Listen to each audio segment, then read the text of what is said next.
Bienvenidos una vez más a Coparenting Aid, un nuevo episodio de Entre Leyes y Familia, tan necesario contenido. Hoy, una vez más, con la abogada Ivette Petkovic, hemos llegado aquí porque tenemos en nuestra vida cotidiana mucho por compartir con ese partner de crianza, ese otro padre, donde hay actividades, hay emergencias, hay prioridades, hay necesidades, tanto que nos pasa en nuestra vida a diario. Y vamos a ver cómo influye la ley en todo esto, en nuestro tiempo compartido. Pero recuerden que la meta de todo esto es enrutarnos, encaminarnos a las soluciones y servir la mesa para el mejor interés del niño. High conflict.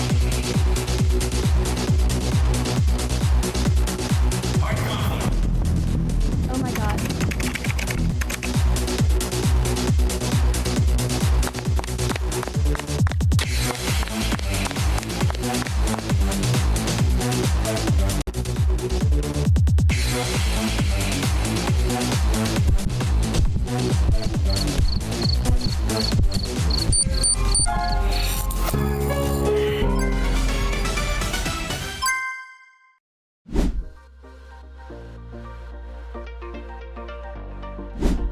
Yo soy Bellalín Bernal, una mamá comprometida, por supuesto, miembro de esta comunidad de padres separados, y estoy aquí para, al igual que tú, aprender, educarme y buscar el apoyo en todo este tema, que lo que hace es apuntar y encaminarnos hacia una cocrianza saludable. Bienvenidos. ¡Yay! ¡Qué bueno, Ivette! Otra vez aquí contigo. Me reía porque decía, bueno, y está nuevamente Ivette, ha llegado a nuestro podcast, ¿no? Pero resulta que nosotros somos un podcast móvil. Quienes llegamos fuimos nosotros. Exacto, exacto. Gracias de verdad por ser parte de nosotros, de este segmento que nos va a educar.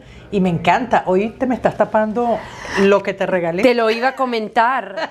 Te quiero felicitar. O sea, este micrófono tan lindo, como un accesorio casi que tengo puesto. De repente y pronto compramos los que son así todos del podcast, pero bueno, no, de pero verdad está que más que perfecto. Es que lo que queremos hacerlo lindo y todo, pero lo importante es hacerlo. Entonces, probablemente hayan unas sorpresas, pero eso no es lo importante. Lo importante es todo el contenido y lo que tú traes para esta mesa que siempre yo aprendí eso de ti, Ivette, y ese es como el legado y el eslogan de este podcast: el interés superior del niño. Me encanta. Y cuando yo aprendí eso, y lo aprendí como a cada frase la estudié a ver qué significa esto, creo que la vida me cambió y mi visión como mamá, porque uno siempre, pues, de repente ves el punto del otro, el punto negativo, pero hay tanta solución en el autoconocimiento, y esa frase es mi preferida, por eso es el eslogan de aquí.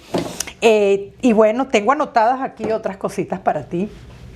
Entre ellas, me gustaría que hoy los padres entendieran cómo se define ese tiempo compartido. Es decir, cómo es eso entre padres que se acaban de divorciar o padres que, bueno, desde un inicio ya están, hay dos hogares. Por supuesto. Pues bueno, en sí, unos padres pueden decidir dentro de ambos cuál es el horario que le conviene a ellos y a los niños dentro de ellos. Pero obviamente, si los padres no pueden llegar a un acuerdo, la ley te brinda una guía para determinar definitivamente cuál va a ser ese horario.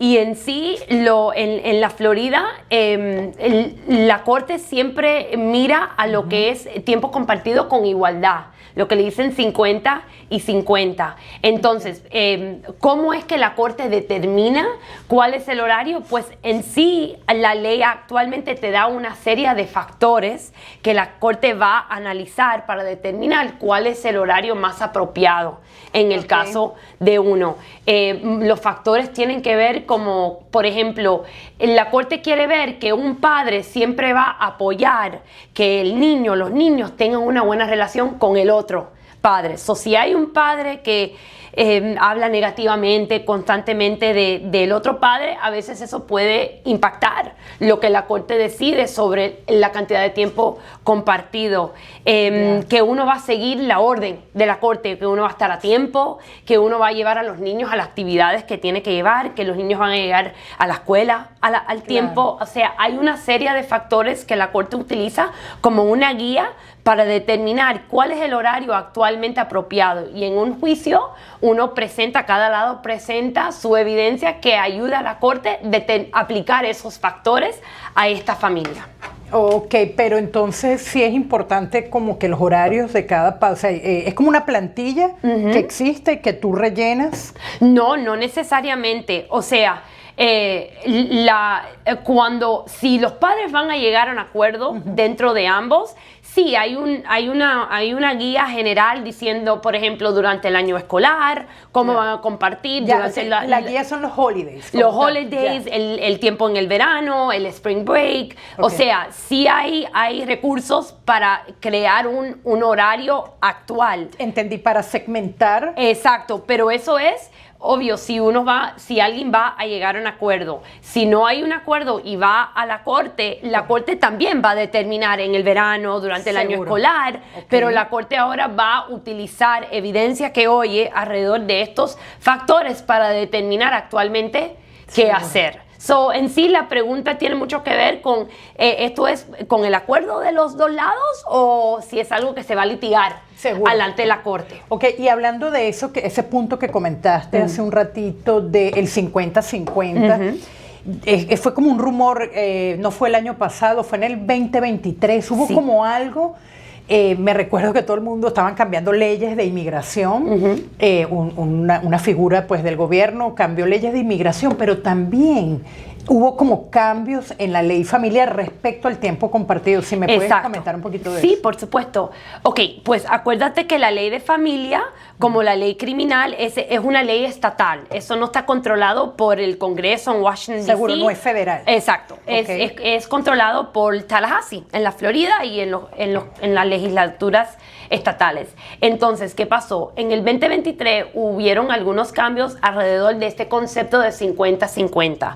O sea, ahora, a partir del 2023, la ley es que la corte asume, hay una presunción, que lo que le conviene al niño, y es lo que tú dijiste cuando empezamos, la guía de la corte siempre es qué está en el mejor interés de los niños. La decisión tiene que ser la decisión que está en el mejor interés del niño. Entonces, en casos de armar horarios, ahora la corte hay una presunción que lo que está en el mejor interés del niño es que comparte el tiempo con igualdad con los dos padres. Pero te hago una pregunta. Esa ley, por ejemplo, si hay un niño que ya tiene 7, 8, 10 años viviendo más con un padre y de pronto esta ley no es como un choque para, a ver, esta ley es aplicable a los niños que nacen, a los niños nuevos, vamos a decirle. Creo que la mejor manera de responderte la pregunta es entender la postura en cual el caso está en la corte,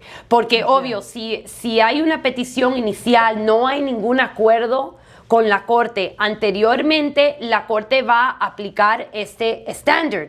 O sea, la corte, mira, a veces uno está haciendo cierto acuerdo con el otro lado por 5 años. Y a lo mejor es cada otro fin de semana, por ejemplo, cada otro fin de semana con el papá y con la mamá el resto del tiempo. Y están haciendo eso por 5 años. Pero no hay ninguna orden de la corte. Eso fue un acuerdo verbal. Ahora el papá quiere pasarse más tiempo. El papá se entera de la ley y dice, espera, parece que la ley me da a mí más tiempo de lo que yo estoy haciendo en este momento. Pero en ese caso, vuelvo y te digo, si ese niño ya tiene 5 años, ¿es el mejor interés superior del niño pues eso aplicarle el 50 sí o es para niños? No, eso, el estándar ese de 50-50 aplica a todos. O sea, obvio, cuando ese papá va a la corte y presenta esa petición diciendo, mira, quiero más tiempo con mi hijo, la mamá, si no quiere que tenga más tiempo, le va a decir, mira, por los últimos 5 años, este es el horario que hemos estado haciendo, el niño hace bueno en la escuela, trata de presentar que por qué es que este horario le conviene, pero el papá sí va a tener un buen argumento a su lado, que la ley presume que lo que le conviene, aunque Ana ha estado haciendo algo diferente, le presume que esto es lo que le conviene. Y ahora la mamá, debajo de esta ley, esa presunción sí se puede refutar, you can refute it, claro. Presentando evidencia para decir, mira, mitad y mitad no le conviene, y estas son las razones, el por qué. Pero la mamá es la que está a la defensa en esa situación, porque esta ley le dio la presunción. Claro, pero una buena situación puede ser que de repente esa mamá dice, bueno, yo considero que el papá ahora quiere ese tiempo, pero esto es lo que la calidad, lo que la persona, el niño ha hecho durante el tiempo. Si tú no te montas en ese estándar, vas a afectarle la rutina que ya yo le traía totalmente por 5, 6, 7 años. Es un argumento potencial, ¿ok? Y obvio, mucho lo que sucede en la corte. Es importante que el público entienda, o sea, el juez tiene mucha discreción en qué hacer. Y naturalmente un juez, y acuérdate, los jueces son elegidos, votados, right? Uno vota por el juez. Entonces quiere decir que ese juez siempre está trayendo a la corte sus propios pensamientos. Super. Y aunque son supuestas ser imparcial, etcétera, uno no puede negar que son humanos, y su manera de pensar sobre el papel de cada padre va a impactar sus decisiones. Pero un poquito para concluir el punto, basado en este cambio del 2023 específico, si un niño nace hoy, de una vez, si nace, tiene que irse recién nacido, 50% con la mamá y 50% con el papá. Ok, no necesariamente es así. O sea, primero que nada, si nace y los padres no están juntos, técnicamente debe de haber un proceso de estabilizar la paternidad para que ese padre tenga esos derechos, aunque si le ponen el nombre en el certificado de nacimiento, puede hacer ese proceso más rápido. Pero si esa mamá, por ejemplo, presenta una petición a partir de ese momento, obvio, esa ley le va a aplicar. Ella tiene que explicarle a la corte el por qué, si es que no lo quiere, el 50-50 no le conviene. Y el papá va a entrar y va a decir que el 50-50, por supuesto, es la ley y sí le conviene. Claro. Obvio, es un bebé, a lo mejor la mamá está amamantando. Por eso, o sea, justo hay muchos te iba a nombrar factores. Lactancia. O sea, que eso es un punto donde viene de la madre, no viene del padre. Ese punto, ¿cómo lo mira un juez con esta nueva ley? Pues tengo que regresar a lo que te dije anteriormente. El juez tiene mucha discreción. Pero hay una solución que da el juez, bueno, el papá se lo lleva y porque no vas a cambiar de leche materna a fórmula.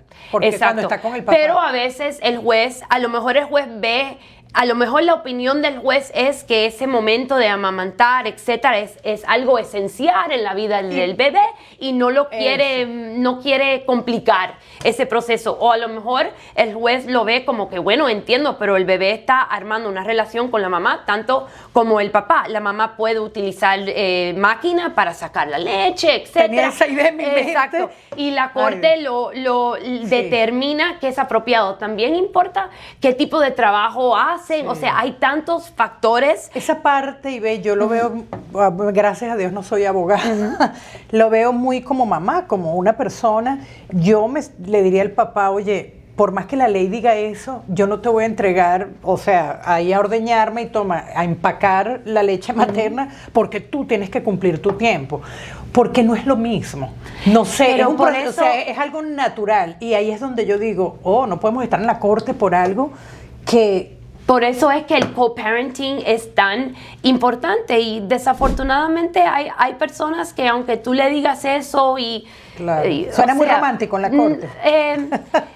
Es que es así, depende mucho y es difícil a veces decirte una respuesta súper concreta porque depende de tantos factores, pero obvio es relevante si la mamá está amamantando y hay muchas otras cosas que son relevantes, la distancia, si las cortes no le gustan que los niños se pasen horas en un auto. Por ejemplo, o las cortes le gustan que si un niño va a estar con un padre o una madre, que sea tiempo de calidad, no que la mamá esté trabajando por una pila de horas cuando puede estar con el otro, con el papá. O sea, hay muchos factores, pero lo importante de la pregunta es que la corte sí recibe guía de la ley, diferentes factores para analizar, para determinar qué es lo que le conviene, qué es lo que está en la mejor interés del niño. Seguro, y ahora vamos a un punto caliente. Okay. Vamos, anda, tráemelo. ¿Por qué? Y para que la gente entienda, mis padres comprometidos, ¿cómo es que está tan ligado la manutención al tiempo compartido? Okay. ¿Por qué? Porque la manutención es un número que actualmente se crea basado en una fórmula, una calculación de matemática. Literalmente la ley ha armado una calculación que se utiliza para que produzca el número de manutención. Lo que importa es cuáles son los números las cantidades que utilizan para armar esa calculación y para crear ese número. En sí son dos cifras o dos números más importantes. Los ingresos, el ingreso mensual de los padres pues se puede hacer con ingreso bruto, ingreso neto, y el segundo número, los ingresos de cada padre es relevante y se usa para crear este número. Y la tercera cosa es cuántas noches un padre se va a pasar con el niño y cuántas noches el otro padre va a pasar con los niños. ¿Qué pasa? Cuando uno pasa más noches con el niño, van a recibir más manutención. Lo menos que un padre pasa con un niño, entonces van a tener que pagar más dinero en manutención.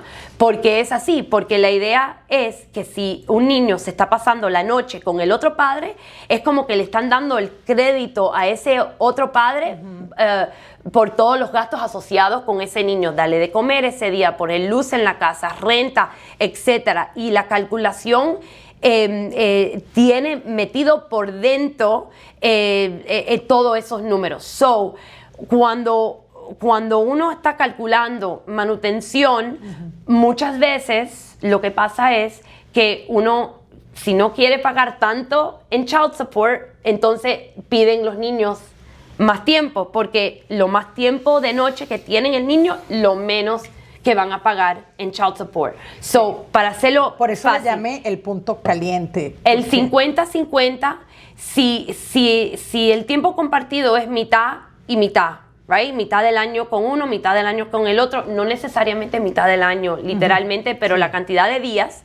Y entonces, cada padre gana más o menos lo mismo, no va a haber child support que pagar. Claro. Si un padre gana más que el otro y el tiempo es compartido, ese padre seguramente va a ser el que va a pagar un poco más de manutención. Por eso es que las dos cosas están conectadas. Solo se puede calcular si se entiende el horario que se va a utilizar. Por eso es que cuando uno va a la corte, a un juicio final, la corte primero tiene que determinar el horario. Y cuando el horario está determinado, ahí es cuando se calcula la manutención. ¡Wow! Tremendo punto. Bueno, por ejemplo, justo quiero que me digas qué pasa en estos casos, porque sí, esto fue un caso de una conocida que ella, estaba recién dada a luz y realmente no estaba trabajando. ¿Esto es posible para la corte, que un padre no trabaja? O sea, ella estaba recién dada a luz y no estaba sin empleo. ¿Cuál es el número de ella entonces? Entonces, cuando un padre, y cuando digo padre-madre, cuando un padre no tiene trabajo, la corte impone lo que es el saldo mínimo para calcular. No lo ponen en cero. Le imponen saldo mínimo. Ahora, como todo en la ley, no es blanco y negro la situación. Por ejemplo, solo imponen ese número si es que no hay una razón válida necesariamente que la persona está sin trabajo. ¿Me entiendes? Pero en este caso, si alguien no puede trabajar porque, por ejemplo, dieron a luz o tienen alguna enfermedad, etcétera, o tuvieron que parar de trabajar, no necesariamente le van a imponer el saldo mínimo. Eso es un punto importante. Y también hay situaciones a veces donde la gente, por tal de no pagar tanto, entonces o paran de trabajar o reducen el tipo de trabajo que hacen para no ganar tanto dinero. También hay la habilidad de un lado argumentar que esa persona está sin trabajo a propósito o que está en la situación en la cual está porque ellos están creando esa situación, y en ese caso el otro lado va a argumentar que no le deben de imponer saldo mínimo, deben de imponer el saldo que estaba recibiendo antes que pararon de trabajar. Bueno, por supuesto, por eso es que uno utiliza abogadas para poder desarrollar. Vamos a que nos expliques un poco cómo trabaja esto del child support, de los que son gastos de manutención, que me imagino que se diferencian de lo que es un gasto extra. Totalmente. ¿Cómo se determina? ¿Cómo trabaja eso? Pues en sí el child support es el child support. La idea del child support es que incluye la porción del niño para la renta, el agua, la comida, las cosas esenciales. Entonces existe lo que es lo extra, lo demás. Entonces normalmente la corte designa o gastos apartes médicos que no están cubiertos por el seguro del niño, eso es un gasto de más, y también los gastos asociados con actividades, quizás la escuela, hay gastos adicionales. En esa situación, normalmente, la corte divide esos gastos adicionales basado en la calculación de cual hablé anteriormente. En esa calculación, el fórmula determina que, por ejemplo, la mamá está contribuyendo X porcentaje al mantenimiento del niño y el papá X porcentaje. Esos porcentajes que arma esa calculación normalmente se usa como una guía para la corte dividir los gastos extras. Si es 50-50, lo dividen 50-50. Y no estoy hablando de horario, de compartir tiempo. Cuando digo 50-50, estoy hablando del porcentaje que la mamá contribuye al mantenimiento y el porcentaje que el papá contribuye. Pero lo importante también es que con esos gastos extra, todavía hay condiciones alrededor de esos gastos. Por ejemplo, si un niño está haciendo piano o ballet o pelota o un deporte, lo que sea, normalmente la corte quiere que ambos padres estén en acuerdo con que el niño haga esa actividad para forzar que cada uno contribuye. A veces cuando un padre no está al favor, la corte no necesariamente lo va a hacer contribuir. Obvio, uno puede llevarlo a la corte y pedirle a la corte son que lo de fuerce. Crianza, además. Estilos de crianza. Personalidades. 100%. Pero normalmente en los acuerdos siempre se habla de lo que es child support, pero también hay provisiones o cláusulas que hablan de, bueno, quién va a pagar los extras, cómo se va a dividir, cuál va a ser las necesidades de permisos.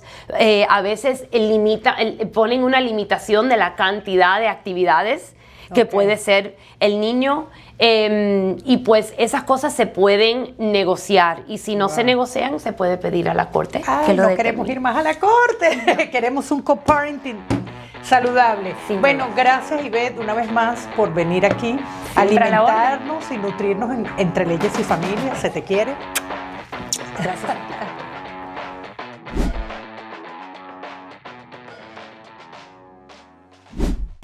Mi mensaje para padres separados para hoy es lo siguiente. Hoy en día existen mucha tecnología, aplicaciones, recursos para que uno pueda tratar de manejar la relación dentro del otro padre de una manera saludable. Mi sugerencia sería que tratar de utilizar estas aplicaciones, crear un diario, trata de grabar lo más que uno pueda las diferentes cosas que pasan dentro de uno y el otro padre. ¿Por qué? Porque de cierta manera es una manera de quizás de deshogarse, de mantener las cosas en perspectiva de qué es lo que está pasando, las cosas positivas, tanto las cosas negativas, pero también si en un futuro se tiene que litigar o negociar algo, uno ya tiene algo en escrito que puede utilizar para desarrollar los puntos que uno tiene. Muchas veces cuando ya la cosa ha llegado al punto de litigar o de negociar algo, no hay pruebas suficientes o no hay pruebas concretas para poder desarrollar esos argumentos. Pero si lo haces medio premeditado, pero de una manera terapéutica, te sirve por muchas razones, para manejar la relación positiva, para tener evidencia en el futuro si es que lo necesitas, y también para deshogarse uno propio, a veces con las cosas complicadas que existen o las dificultades que existen teniendo una relación de co-parenting.